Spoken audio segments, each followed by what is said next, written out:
Good morning વિદ્યાર્થી મિત્રો. હવે એની પહેલાના વિડીયોમાં આપેલા જે કંઈક પ્રશ્નો હતા એની ચર્ચા કરેલી. સારા સ્વાસ્થ્યની બે આવશ્યક પરિસ્થિતિઓ દર્શાવો. સારા સ્વાસ્થ્યની બે આવશ્યક પરિસ્થિતિઓમાં આપણે વાત કરીએ તો શું છે? સારા સ્વાસ્થ્ય માટેની બે આવશ્યક પરિસ્થિતિ કઈ? તો કે આપણે જે જોઈ ગયા, શારીરિક, માનસિક અને સામાજિક રીતે સ્વસ્થ સ્થિતિ, અને બીજું છે આસપાસનું સ્વસ્થ પર્યાવરણ. બરાબર, બે આવશ્યક પરિસ્થિતિની વાત કરી છે આપણે. તેમાં બે આવશ્યક પરિસ્થિતિમાં શું આવે? તો કે શારીરિક, માનસિક અને સામાજિક રીતે સ્વસ્થ સ્થિતિ અને આસપાસનું સ્વસ્થ પર્યાવરણ. બીજો પ્રશ્ન છે, રોગમુક્ત રહેવા માટેની કોઈ પણ બે આવશ્યક પરિસ્થિતિઓ જણાવો. હવે આપણે વાત કરીએ રોગમુક્ત રહેવા માટેની કોઈ પણ બે આવશ્યક પરિસ્થિતિ. જો રોગમુક્ત રહેવું હોય તો એના માટેની શું છે? તો બે આવશ્યક પરિસ્થિતિઓમાં વ્યક્તિગત અને સામુદાયિક સ્વચ્છતા, પોતાને સ્વચ્છ રાખવા. બીજું છે સામુદાયિક સ્વચ્છતા. જે આપણે જોઈ ગયા, ગટરો ભરાઈ ગયા હોય, આજુબાજુમાં કચરાનો ઢગલો હોય, એ બધું ચોખ્ખું હોય તો પણ આપણે રોગમુક્ત રહી શકીએ છીએ. વ્યક્તિગત રીતે પણ આપણે સ્વચ્છતા જાળવવું જોઈએ. બીજું આવે સ્વચ્છ પર્યાવરણ. અને પર્યાવરણમાં પણ એની ખૂબ જ મોટી અસર છે. એટલે કે પર્યાવરણ પણ ચોખ્ખું હોવું જોઈએ, તો જ આપણે રોગમુક્ત રહી શકીએ છીએ. નેક્સ્ટ, તીવ્ર રોગ એટલે પ્રશ્ન છે, તીવ્ર રોગ કોને કહેવાય? તો કે જે રોગની અસર શરીર પર એકાએક અને ઝડપથી થાય. શું કહ્યું? જે રોગની અસર શરીર પર તાત્કાલિક અને ઝડપથી થાય અને તેમજ થોડા સમય સુધી રહે. તાવ આવ્યો, ઠંડી લાગે એટલે અસર થઈ, થોડા સમય સુધી રહેશે. બરાબર, તથા તેની માનવ સ્વાસ્થ્ય પર લાંબા ગાળે કોઈ ખરાબ અસર થતી નથી. બરાબર છે, તાવ આવ્યો છે, થોડાક દિવસમાં મટી જશે, 2-3 દિવસ 4 દિવસમાં મટી જશે. તો એનાથી માણસની અંદર વીકનેસ આવતું નથી કે ડોક્ટરે કહી દીધું 2 દિવસ તાવ આવ્યો હતો, તો ડોક્ટરે એવું કહી દીધું હવે તમારે મહિના સુધી પથારી વસ રહેવું પડશે, આરામ કરવું પડશે. ડોક્ટર એવું કહેતા નથી. આપણા વિદ્યાર્થી મિત્રો બહાનું કેવી રીતે કાઢતા? સર શરદી થઈ ગઈ, સર માથું દુખતું હતું, એટલે ડોક્ટરે અમને એવું કહ્યું કે 2 દિવસ આરામ કરો, એટલે લેસન નથી કરી લાયો. આ બધું બહાનું છે, અમને બધું જ ખબર હોય. શરદી થઈ હોય, સાહેબ કાલે શરદી હતી ને એટલે લેસન નહીં થયું. એટલે હવે સર કાલે હતી, મટી ગયું, પછી હવે શું છે? બસ ઉલ્લુ બનાવવાની વાત. એટલે કે માનવ સ્વાસ્થ્ય પર લાંબા ગાળે કોઈ ખરાબ અસર થતી નથી. તેને જ આપણે તીવ્ર રોગ કહીએ. થઈ પણ જાય અને ઝડપથી મટી પણ જાય, થોડા સમય સુધી રહે, બીજું તો શું? અને આપણે તીવ્ર રોગ કહીએ છીએ. હવે રોગ અને તેના કારણો શું છે? આગળ વધીએ તો રોગ અને તેના કારણો. હવે રોગ અને તેના કારણોની વાત કરીએ તો શું છે? રોગોને કેવી રીતે ઓળખી શકાય? Disease and its cause? What does disease look like? તમે રોગોને કેવી રીતે ઓળખી શકો? એના લક્ષણો, ચિહ્નોના આધારે આપણે કહી શકીએ અને આ તકલીફ છે. કોઈ પેટ પકડીને આમ બેઠો હોય તો આપણે કહીએ આમ પેટમાં એને કંઈક તકલીફ છે. કોઈ માથે આમ હાથ દઈને બેઠો તો આપણે કહીએ માથું દુખતું હશે. આંખોને વારંવાર આમ કરતો હોય તો આપણે એવું કહીએ કે આંખમાં એને તકલીફ છે. એટલે શું છે કે આ રોગના વિષયમાં હજુ વધારે વિચારીએ. પહેલું એ છે કે આપણે કોઈ રોગ થયેલો છે તે કેવી રીતે ખબર પડે? પહેલો પ્રશ્ન, રોગ થયો છે ખબર કેવી રીતે? દંડેડો લઈને પીટવાનો તો નથી. મને રોગ થયો છે, મને રોગ થયો છે, મને રોગ થયો છે, મને એવું તો નથી. રોગ થયો છે ભાઈ, કંઈક ને કંઈક શરીરની અંદર ખામી ઉદ્ભવી છે.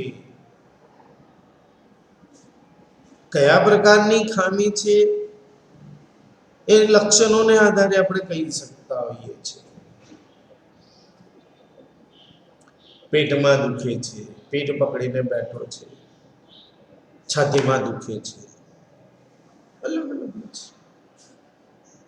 શરીરની અંદર કંઈક ને કંઈક ખોટું થઈ રહ્યું છે. કેવી રીતે ખબર પડે કે શરીરમાં કંઈક ખોટું થઈ રહ્યું છે? આપણને કશું ખબર હોતું નથી, પણ બીમાર છીએ, કંઈક શરીરની અંદર કંઈક ખામી ઉત્પન્ન થઈ રહી છે, તો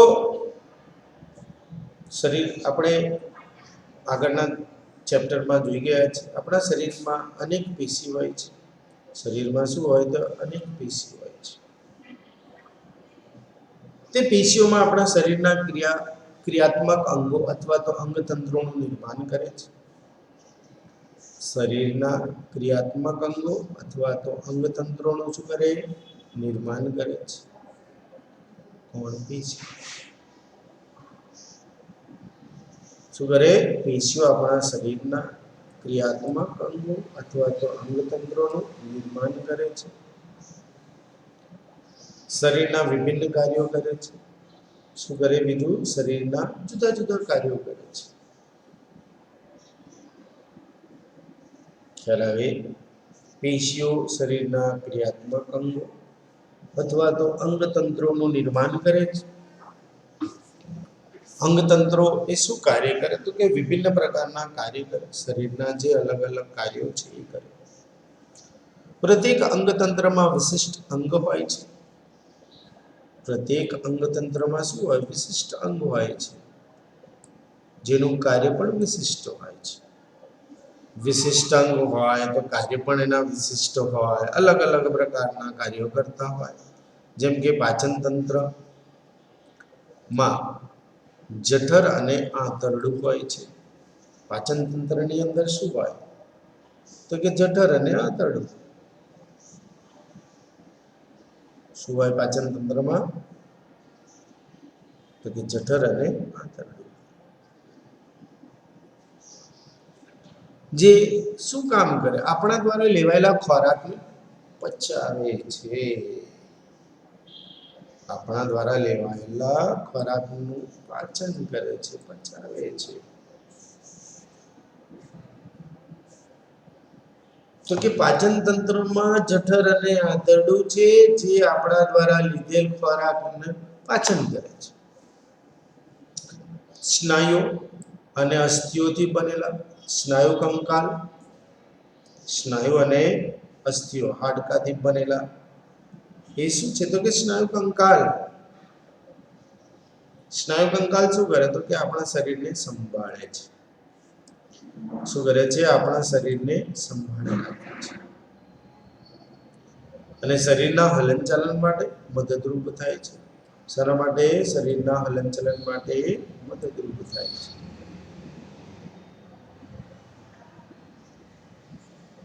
ચલાવે. સ્નાયુ અને અસ્થિઓથી બનેલા સ્નાયુ કંકાલ તંત્ર આપણા શરીરને સંભાળે અને શરીરના હલનચલન માટે તે મદદરૂપ થાય છે. બીજું, જ્યારે કોઈ રોગ થાય, શું કહ્યું?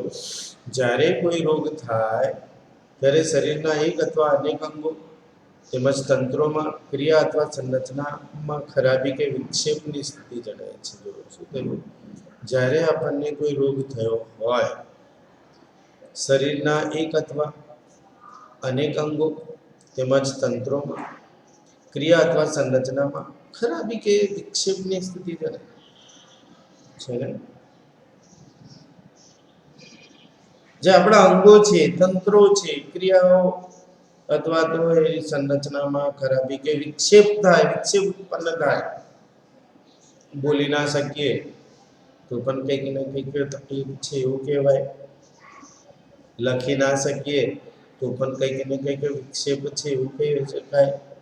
ચાલી ના શકીએ તો પણ કંઈક ને કંઈક તકલીફ છે. એટલે ઘણી બધી રીતે વિક્ષેપની સ્થિતિ જણાય છે. આ પરિવર્તન અથવા તો બદલાયેલી સ્થિતિ રોગના લક્ષણનું નિર્દેશન કરે છે ને. હવે આ પરિસ્થિતિ બદલાય, પરિવર્તન થાય, બદલાયેલી સ્થિતિ એ રોગના નિદર્શન કરે છે. રોગના લક્ષણ ખરાબ કે અસામાન્ય પરિસ્થિતિનો સંકેત આપે.